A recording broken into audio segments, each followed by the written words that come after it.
कहा जाए कि सपनों को मार दिया गया है छात्रों के। और एनटीए ही है जो तमाम एग्जाम लेता है। सिर्फ नीट का एग्जाम वो नहीं ले रहा है, वो नेट का भी एग्जाम ले रहा है, वो सीयूटी यूजी का भी एग्जाम ले रहा है, वो सीयूटी पीजी का भी एग्जाम ले रहा है। तो ये सारे एग्जाम में हम लगातार पिछले नहीं भी तो 4-5 सालों से, जब से एनटीए है 2017 के बाद से, लगातार धांधलियां, लगातार स्कैम दिखते हैं। सुप्रीम कोर्ट को ये भी देखना था कि वो ग्रेस मार्क्स देने वाला है, वो किस फॉर्मूले पे मार्क्स दे रहा है, वो कौन दोषी है, और जिसमें साफ झलकता है कि वो एनटीए दोषी है। तो एनटीए को सजा देने के बजाय उसको निर्देश दिए जा रहे हैं। क्योंकि एनटीए के लिए तो ये सिर्फ एक साल का मैटर है कि हाँ चलो एक साल में ऐसा हुआ, नेक्स्ट ईयर हम कुछ और कर लेंगे, फिर कुछ और कर लेंगे। एनटीए ने कहा कि लेट होने पर जो है स्टूडेंट को कि हमने ग्रेस मार्क्स दिया है। इतना बड़ा जो स्कैम किया है एनटीए ने, अब एनटीए की जो संस्था बैठी है कि हम इसकी इंक्वायरी करेंगे, मतलब बिल्ली से कहा गया है कि आप अपने दूध की सुरक्षा खुद से करिए, कि एनटीए पे जो है सीबीआई इंक्वायरी बैठनी चाहिए।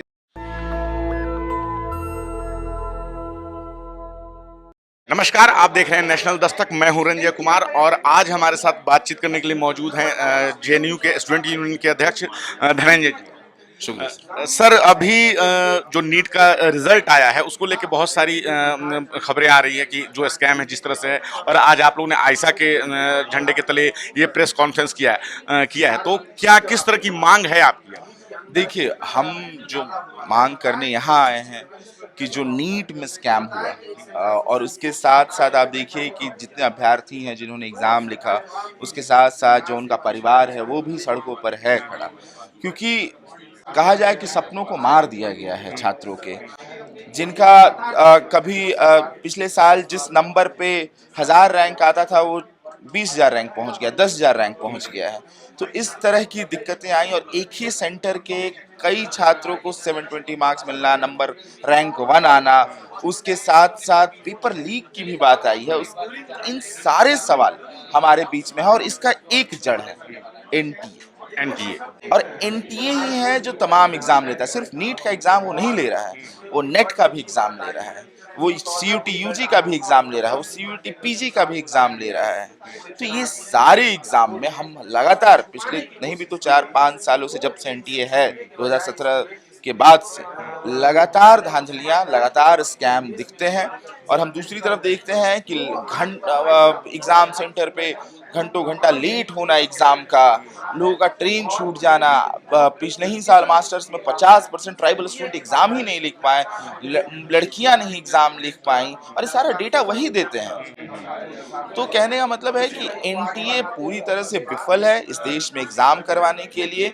शिक्षा व्यवस्था को अगर बेहतर करना होगा तो एनटीए खत्म करना होगा। पटना पुलिस ने जो है कुछ गिरफ्तारियां भी की है, लेकिन एनटीए ने अभी तक इस बात को स्वीकार नहीं किया है कि पेपर लीक हुआ है किसी भी प्रकार से। बिल्कुल, धर्मेंद्र प्रधान भी वहां पे उसको एक्सेप्ट नहीं कर रहे, जबकि पटना पुलिस, वो भी तो देश की पुलिस है, उसने गिरफ्तारियां की है तो उस पर संज्ञान लेना चाहिए। लेकिन किसी तरह का संज्ञान इस बात को दर्शाता है कि वो बिल्कुल भी सीरियस नहीं है छात्रों के भविष्य को लेकर। सुप्रीम कोर्ट ने ग्रेस मार्क्स को लेके जो फैसला दिया है कि इनका दोबारा से एग्जाम कराया जाएगा, तो क्या आप इस बात से संतुष्ट नहीं हैं? और काउंसलिंग तो अभी तक रोकी नहीं गई। हम कहते हैं कि देश में नीट को, पूरे नीट को फिर से करवाया जाए, पहली बात ये है, और एनटीए से ना करवाया जाए। और क्योंकि यही है कि सुप्रीम कोर्ट को ये भी देखना था कि वो ग्रेस मार्क्स देने वाला है, वो किस फॉर्मूले पे मार्क्स दे रहा है, वो कौन दोषी है, और जिसमें साफ झलकता है कि वो एनटीए दोषी है। तो एनटीए को सजा देने के बजाय उसको निर्देश दिए जा रहे हैं। तो ये कह लीजिए कि सोचने वाली बात है। सुप्रीम कोर्ट ने 8 जुलाई तक फैसला सुरक्षित रखा। 8 जुलाई को फिर से सुनवाई होगी, लेकिन अभी तक जो है काउंसलिंग पे रोक नहीं लगाई गई है। अगर ऐसे में काउंसलिंग पे रोक नहीं लगाई जाती और री नीट एग्जाम फिर से नहीं होता है नीट का, तब ऐसे में आप लोगों की क्या योजना है आगे? हम आंदोलनरत हैं, हम आंदोलन में जा रहे हैं। 19-20 जून को देशव्यापी आंदोलन हम करने जा रहे हैं। पूरे देश भर में जहाँ जहाँ आयशा है और अलग अलग संगठन जो आंदोलन का नेतृत्व कर रहे हैं इस आंदोलन का, उनके साथ मिलकर हम 2 दिवसीय धरना करने जा रहे हैं, हड़ताल करने जा रहे हैं। और पूरे देश भर में एनटीए को निरस्त करने के लिए, नीट को दोबारा करवाने के लिए और शिक्षा को बचाने की जो हमारी लड़ाई है उसको हम लड़ने जा रहे हैं। तो आपने सुना धनंजय जी को, जिन्होंने अपनी बात रखी और यह बात कही कि अगर फिर से इस एग्ज़ाम को जो है दोबारा नहीं कराया जाएगा तो ये 19 और 20 जून को जो है पूरे देश में धरना प्रदर्शन करेंगे। आयशा जो है पूरे देश में इसके लिए विरोध प्रदर्शन करेगी कि जल्दी से जल्दी इस परीक्षा को फिर से निरस्त करके दोबारा करवाया जाए। कि 1563 स्टूडेंट्स का री एग्ज़ाम होना चाहिए। पहली बात तो ये है कि इससे कोई सॉल्यूशन तो डेफिनेटली नहीं निकलता है। और जहाँ तक बात रही एनटीए की, तो उस पर भी मैं आता हूँ। पहले आप ये बात खुद सोचिए कि अगर 1563 स्टूडेंट्स को जो एनटीए के अकॉर्डिंग है उनको ग्रेस मार्क्स मिलता है और 23,30,000 अगर टोटल स्टूडेंट्स एग्ज़ाम देते हैं, तो क्या ये पॉसिबल भी है कि सिर्फ 0.06% बच्चों को ग्रेस मार्क्स मिलता है और उसकी वजह से रैंक में इन्फ्लेशन 500% तक बढ़ जाता है, जो कि बिल्कुल नहीं है। मैं खुद एक नीट एस्पिरेंट हूँ और मेरा ये फर्स्ट ईयर, मेरा एक फर्स्ट ड्रॉप था और फर्स्ट अटैम्प्ट भी था। मैंने 12th के साथ कोई नीट मैंने 12th के साथ नहीं दिया था। ये मेरा फर्स्ट ड्रॉप था और फर्स्ट अटैम्प्ट भी था। तो मेरे को खुद पता है कि मैंने कितनी ज़्यादा मेहनत की है। और मैं तो उनको मैं सोच रहा हूँ कि जो बच्चे 4 साल 5 साल ड्रॉप करके जो मेहनत कर रहे होंगे, जो उनकी एक्सपेक्टेशंस होंगी, वो कितने ज़्यादा किस लेवल पे मेंटली अभी खुद को डिस्टर्ब करके बैठे होंगे, ये मैं एक्सपेक्ट भी नहीं कर सकता। इसके बाद ये कि जैसे जब 4 जून को रिजल्ट आता है तो पहली बात कि एनटीए अपने आप को ग्रेस मार्क्स बताता नहीं है। पहले भी नहीं बताता, बाद में भी नहीं बताता। एनटीए की जो प्रॉब्लम्स हैं वो काफ़ी स्टार्टिंग से आ रही हैं। स्टार्टिंग से मतलब उन्होंने कभी सिलेबस को ढंग से डिफाइन नहीं किया, रिजल्ट को उन्होंने मैन्युफैक्चर ही किया है। वो एक तरह से वो निकाला नहीं है, ना बनाया है, ना चेक किया है। वो मैन्युफैक्चर्ड रिजल्ट में उसे बोलूँ तो वो ज़्यादा बेहतर रहेगा। इसके बाद जैसे रिजल्ट में क्या हुआ कि जब 4 जून को रिजल्ट आता है तो हम ये सवाल करते हैं सोशल मीडिया के थ्रू, बड़े बड़े कोचिंग इंस्टीट्यूट, कि 718 719 जो मार्क्स हैं वो कैसे आए। तो एनटीए बोलता है ग्रेस मार्क्स। वो एनटीए का कोई रीज़न नहीं था, वो एक्सक्यूज़ था। ग्रेस मार्क्स का रीज़न दिया। उसके बाद एनटीए ने अपने 3 नोटिस में और एक प्रेस कॉन्फ्रेंस में एनटीए के डायरेक्टर ग्रेस मार्क्स को डिफाइन करते हैं कि ये सही है, हमने एफिशिएंसी को मैच किया है, हमने हमारा आर्टिफिशियल सिस्टम है, हमने कैमरा के थ्रू चेक किया है, ये सब किया। एनटीए ने ये सब बोला। बट जब बात सुप्रीम कोर्ट तक पहुंची तो एनटीए ने अपने आप को जस्टिफाई करना भी ज़रूरी नहीं समझा। एनटीए ने बोला कि 1563 स्टूडेंट को ग्रेस मार्क्स मिले हैं, उनको प्रॉब्लम है, तो उनको हम दोबारा एग्ज़ाम करवा लेते हैं। तो उन्होंने ये बोला कि हम 1563 स्टूडेंट्स का री एग्ज़ाम करवा लेते हैं। पर अगर जो मैंने स्टैटिस्टिक्स सामने बोले कि 500% से रैंक इन्फ्लेशन हुआ है, तो ये सिर्फ 2 ही केस में पॉसिबल है। पहला, जो कि जिसके एविडेंस बहुत ज़्यादा इस वक्त हैं ऑलरेडी, वो है मास पेपर लीक, क्योंकि उसकी एफआईआर भी है, एविडेंस भी है, स्टूडेंट्स ने खुद कबूल भी किया और पुलिस के पास भी प्रूफ है। सेकंड चीज़ कि जो कैंडिडेट्स जिनको ग्रेस मार्क्स मिले हैं उनका जो एक्चुअल नंबर है वो 1563 नहीं है, क्योंकि अगर वो 1563 है तो रैंक में इन्फ्लेशन उसकी वजह से तो बिल्कुल नहीं हुआ है।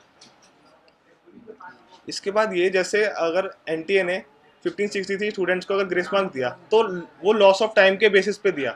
तो लॉस ऑफ टाइम तो लास्ट ईयर भी हुआ था, उससे पहले भी हुआ था। NTA 2000 maybe I am wrong, 2019 से एग्जाम करवा रहा है।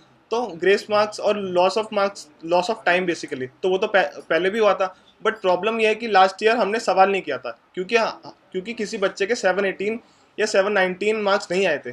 तो मेरा ये क्वेश्चन एक बेसिकली क्वेश्चन बनता है कि क्या एनटीए हमारा एग्ज़ाम ले रही है, डॉक्टर्स हमें बना रही है, डॉक्टर्स बनने की हमें अपॉर्चुनिटी दे रही है, या फिर कोई बिजनेस कर रही है कि मतलब उनके खुद के रूल्स चलेंगे, वो मतलब खुद के ही कुछ भी ग्रेस मार्क्स करेंगे, खुद के ही कुछ भी करेंगे। जैसे कि उन्होंने बोला कि सेंटर्स पे लॉस ऑफ टाइम हुआ, लेकिन सेंटर्स के जो प्रिंसिपल थे उनका तो ये कहना था कि यहाँ पे हमारे स्कूल में कोई भी लॉस ऑफ टाइम नहीं हुआ। तो वो क्या है? उसके बाद फिर जो मोस्टली एस्पिरेंट्स हैं वो ट्रैवल करते हैं अपने रेजिडेंस से अपने सेंटर की तरफ। तो झज्जर में ही ऐसा प्रॉब्लम था कि वहाँ पे जो स्टूडेंट्स उन्होंने 200 किलोमीटर 300 किलोमीटर से ज़्यादा तक का भी डिस्टेंस ट्रैवल किया अपने रेजिडेंशियल एड्रेस से। तो ऐसी क्या मजबूरी थी, और ऐसे के सारे कोइंसिडेंस एक ही साल एक ही जगह होने थे कि मतलब रैंक इन्फ्लेशन इतना ज़्यादा होता है, मास पेपर लीक होता है, ग्रेस मार्क्स भी दिए जाते हैं वो भी छुपा के, फिर 1563 स्टूडेंट्स को ही मिलते हैं। फिर तुम मतलब 3 नोटिस में अपने प्रेस कॉन्फ्रेंस में अपने आप को जस्टिफाई करते हो, सुप्रीम कोर्ट में जाके तुम अपनी हार मान लेते हो कि हाँ तुम्हें दिक्कत है, हम दोबारा करा लेते हैं। नहीं, हमें इंक्वायरी चाहिए, उसमें ये साबित हो सके कि एक्चुअल में इन्होंने किया क्या है, इनका इंटरनल मैटर। एनटीए ने अपनी प्रेस कॉन्फ्रेंस में ये बोला था कि हम एक इंटरनल कमेटी बनाएंगे जो कि इस चीज़ की जांच करेगी। इंटरनल कमेटी में जो एनटीए के डायरेक्टर है उन पर नीट स्कैम का आरोप था, और उस इंटरनल कमेटी के जो हेड है वो भी डायरेक्टर ही बन गए। मतलब एक तरह से जो चोर था वो अपनी चोरी के लिए खुद जज बन गया, तो वो अपने आप को कभी सजा क्यों देगा? तो ये बिल्कुल भी पॉसिबल तो है नहीं। और उसके बाद फिर ये मतलब एनटीए को, अब एनटीए डेफिनेट सी बात है कि केपेबल तो बिल्कुल भी नहीं है एक मास लेवल पेपर कराने के, लेकिन इनको थोड़ा सा स्टूडेंट ओरिएंटेड होना पड़ेगा। ये देख नहीं रहे कि हम 17, 18, 19 साल के बच्चे सड़क पे आ गए हैं, अपने सपनों के लिए लड़ रहे हैं, और हमें एक इंसाफ चाहिए, मतलब एक बेसिक मौका कि हम अपनी मेहनत से अपना एक फेयर तरीके से एग्ज़ाम दें, उस एग्ज़ाम को निकालें अपनी मेहनत से। अगर मेहनत के बाद नहीं होता तो वो गलत नहीं लगता, लेकिन अगर हमने मेहनत भी करी, हमने पूरा 1 साल भी रिग्रेट किया है, क्योंकि एनटीए के लिए तो ये सिर्फ एक साल का मैटर है कि हाँ चलो 1 साल में ऐसा हुआ, नेक्स्ट ईयर हम कुछ और कर लेंगे, फिर कुछ और कर लेंगे। लेकिन अगर मेरा next year government medical college में हो भी जाता है इन केस, तो मेरे को तो फिर पूरी लाइफ ये रिग्रेट रहेगा ना कि मैंने उस 1 साल 2023 में पूरी मेहनत करी, अपना हार्डवर्क दिया, 12-16 घंटे पढ़ाई करी, मतलब मेरे को ही पता है वो चीज़ इंटरनली, तो मेरे को उस मेहनत करने के बाद भी जस्टिस नहीं मिला क्योंकि एनटीए में चोर बैठे हुए थे। तो ये कैसे पॉसिबल है? और यही कहूँगा कि इस वक्त तो मेरे को सिर्फ जस्टिस की उम्मीद है, क्योंकि अगर सुप्रीम कोर्ट ने ये बात खुद कही कि उनका काउंसलिंग के ऊपर पूरा पावर है कि काउंसलिंग होने के बाद भी वो उसे कैंसिल कर सकते हैं, तो ये बेटर है। और इसका लास्ट जो सोल्यूशन निकलता है वो डेफिनेटली रीनीट ही निकलता है। आज हम लोग कहते हैं कि हम देश की पूरी दुनिया में जो है तीसरी सबसे बड़ी अर्थव्यवस्था बनने जा रहे हैं, लेकिन हम जब देखते हैं एनटीए जैसे संस्थान जब हमारे एग्ज़ाम करा रहे हैं कि हम अपने बच्चों के एग्ज़ाम ठीक से नहीं करा पा रहे हैं, हम उनको अच्छे से डॉक्टर नहीं बना पा रहे हैं। आप एक बच्चा इतने लाखों रुपया लगा करके जो है मेहनत करता है, कोटा में पढ़ता है, और कोई भी एक लास्ट में पैसे वाला आदमी आता है 25, 30, 60, 50 लाख रुपए देता है और उस बच्चे की सीट को जो है छीन लेता है। ये सबसे बड़ा मुद्दा है। तो हमने कल धर्मेंद्र प्रधान जी से बात की, जो शिक्षा मंत्री हैं देश के, तो उन्होंने कहा ये मामला अभी मेरे संज्ञान में आया है, इस पे हम सीबीआई इंक्वायरी बिठाएंगे। इसके बाद जो ग्रेस मार्क्स का प्रावधान है, जो एनटीए ने कहा कि लेट होने पर जो है स्टूडेंट को कि हमने ग्रेस मार्क्स दिए हैं, जबकि नीट परीक्षा इतने सालों से हो रही है, इस तरीके से पहले कभी भी नहीं हुआ।